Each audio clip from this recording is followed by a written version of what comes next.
Okay, thank you very much. See if I get the technology to work. Oh, here it is. Yeah. My name is Borje Justrell, and I'm coming from the National Archives of Sweden.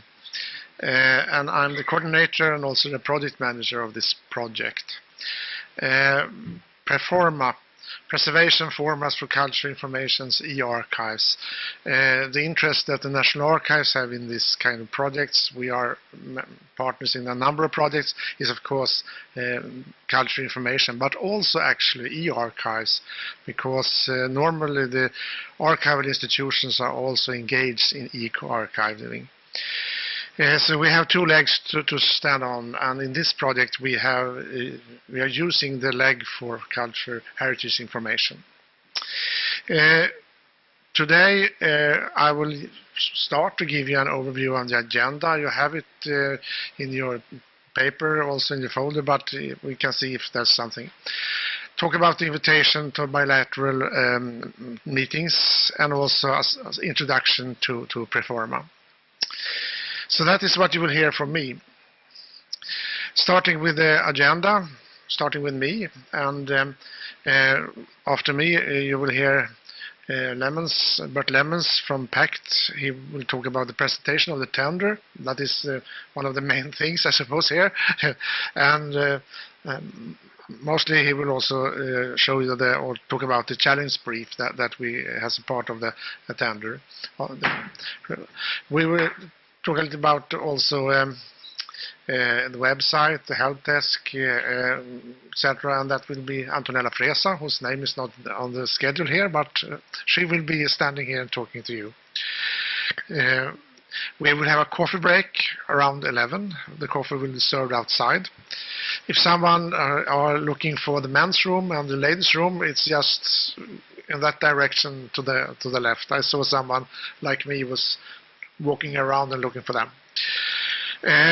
After coffee break, we will talk about the design phase, and that is Peter Farrow from Fraunhofer. And then the testing environment, Nicola Farrow from University of Padua. And then the open source project, that is Björn Lundell from University of Skövde. We will have also some time for questions and answers before we have lunch, and that will be a lunch that will be served here. It will be brought here on the first floor, okay, in the neighborhood. You don't need to leave the building. And then after we will have a network sessions, and then it will be the end of the meeting about a quarter, 3:30, something like that.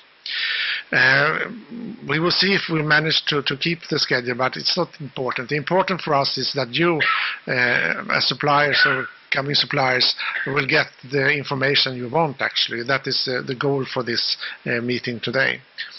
And also for us to have some sort of feedback from you and see what you say and what kind of questions you can have. That can help us to be better when we are also sending out the tender, the proposal for tender. Invitation to bilateral meetings. During the network sessions later today, then you are invited to ask questions and share your ideas also in meetings with the consortium. And as I've written here, please put your name on the list. And where is the list? List is taken care of by Barbara, so just please talk to her and she will put you on the list, actually. It's an analog list, so it's and she's got a good handwriting, so we can exactly see what you have, your names afterwards. So please do that, and we'll have a chance then to have meetings with the consortium. The PREFORMA project itself, what is that PREFORMA? Well, it's what is called pre-commercial procurement project, and that is very hard for me as a Swede to pronounce, actually. Pre-commercial procurement project. So I know how to spell it at least. It's co-funded by European Commission under the program that is called Framework Program 7, ICT program. It started actually at the 1st of January this year, and the duration is 48 months. It will end in December 2017, actually. So it's quite a long time, but in the sense it's a special project because it's a what we call PCP, pre-commercial procurement project. And this is very new for I think most of us who is partners in the project. It's also new for the Commission, we shall say. So it's very exciting actually to have a chance to be part of this project. And this is first actually in the cultural heritage area. There are some pre-commercial procurement projects, but in other areas actually, like healthcare and taking care of traffic jam and things like that. What is then PCP or pre-commercial procurement?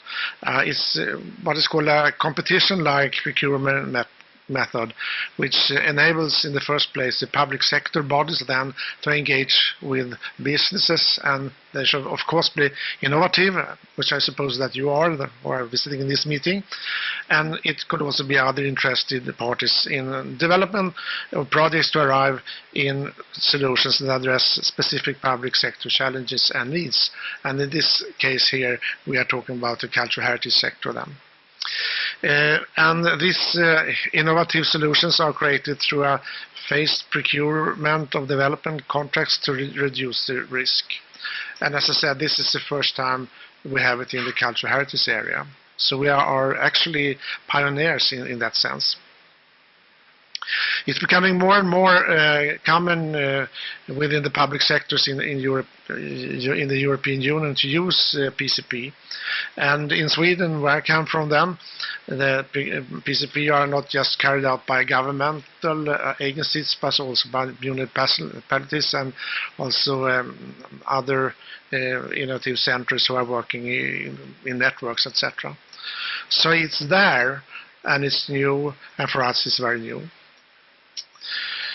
The partners in PREFORMA are a mix between cultural heritage institutions, and they are in red here, and also some companies and private enterprises, we can say, promoted, for example, but also research institutions like Fraunhofer, and also universities like University of Skövde and University of Padua, for example. So it's quite a mix actually, and from my point of view, it's quite an interesting consortium that we have here. We have a lot of competences in different areas.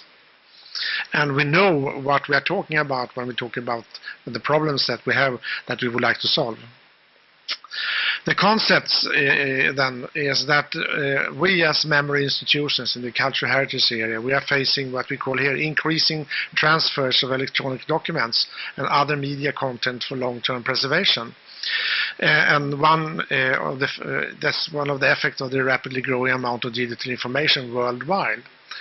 And we have an actually growing amount of digital information born digital, but we also have quite a lot of information that have been digitized.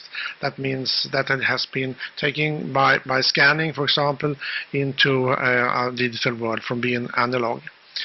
And there has been quite a lot of programs in the EU countries or membership countries to digitize information for nearly 10 years now.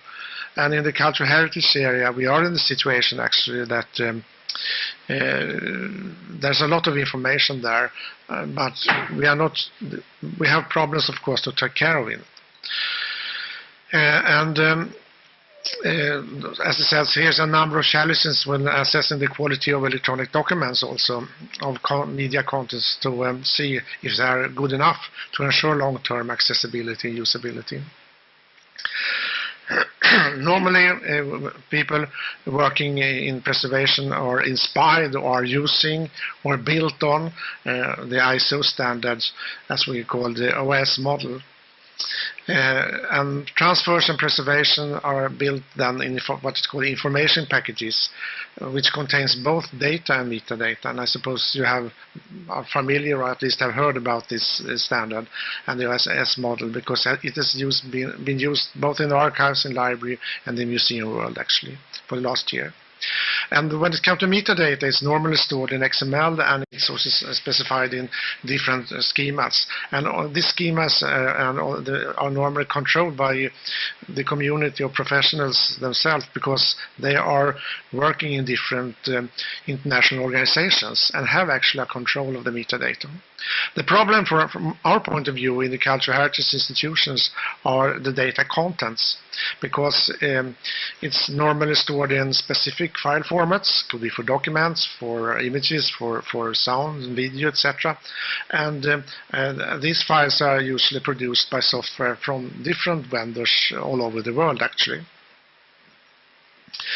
And even if these files, when they are transferred are in standard formats, the implementation of standards cannot be guaranteed, actually, because the software used for implementing standards for the production of the files are not in control neither by the institutions who actually produce them nor by the member institutions. And that is a fact that we have been living with now for many decades. In my institutions, we started to get transfer of electronic records in the 70s, and then it was really a trouble. So it has been a little bit better, but we still have this more or less the same problem. We do conformance tests of transfers, but these tests are not totally reliable, because different software for testing could end up in different results. So we are sitting there sometimes are not sure exactly what we have got actually in our repositories. And this, of course, poses a problem for the long-term preservation. And we know that the data objects meant for preservation that has been passing through an uncontrolled generative process can actually jeopardize the whole preservation exercise. And what is more important here is that when you come to a cultural heritage institution and are interested to get your hands or get some sort of information, it must be information that you can rely upon. That is one of the main thing, actually. That's the heart, actually. Authenticity of the information should be preserved. You should guarantee that this is actually authentic information. And working in an archive, I can see that is one of the main questions, because if you can't rely on the information in the archives, what can you then rely on? The aim and the objectives then. The aim is then, of course, in the project to address the challenge of implementing various good quality standardized file formats for preserving data and content long term. And the main objective is, of course, to give memory institutions full control of the process of conformity tests of file to be ingested into the archives. We need to know exactly what it is. And the main objective of the PCP then launched by PREFORMA is then to develop and deploy an open source software license reference implementation for various file format standards. And it's aimed then for any memory institutions or other organization, of course, with a preservation task that wish to check conformance with a specific standard. We need to have control in this question. This is really an important thing that's coming up. And when we started this project, actually, at least I was not sure that it was an issue big enough for being a project in the European Union. But I was wrong, actually. And the interest from the Cultural Heritage Institution has just grown. So when before we submitted our proposal, we had a number of letter of interest just coming in, where people say, we would like to take part of the results, this is very important, etc. So we can be sure when we say that we have more or less most of the cultural heritage institutions in Europe behind us, and they are also looking at the results. We also have some specific objectives in this project, of course. Set up a set of tools that support a reference implementation, set up a sustainable network of common interest with the representatives both from the memory institutions, researchers and developers who are interested in contributing to the definition and the requirements and take part in the assessment and the exploitation of the results. And this network of common interest is now started to grow, actually. And we also have as a specific objective to improve the quality of standards implementation and also carry through dissemination activities. We have started that, of course. So this is a project that will be that people will hear about. That's true. This is not something that will be done in a corner somewhere. It will be taking place openly. The status of the project now, we had a kickoff in January, and we have submitted out some sort of roadmap for the preparation of the request for tender and also for the selection of the technology suppliers that will be invited to take part in this research and development phase. And the website, if you haven't seen it, it's up and running. We have a mail address, of course, so you can reach us. And we have also started to have take part in events. We have started to talk with other PCP projects. We did that in February. We have had a requirements workshop with member institutions to see what kind of requirements are there out there, besides them, those that we are aware of. And we have also the call for tender, when we have made a pre-announcement now in March, which I hope you have seen. And we have also this information day now in Brussels. So it's quite a quick start, and we are in the air, and we are very interested now to see what we will end up in during this day, because it's very, very important for us to get in contacts and have a chance to inform you as suppliers about what's happening in the project. Well, that is all what I will say, and I will leave the floor then to Bert. Thank you.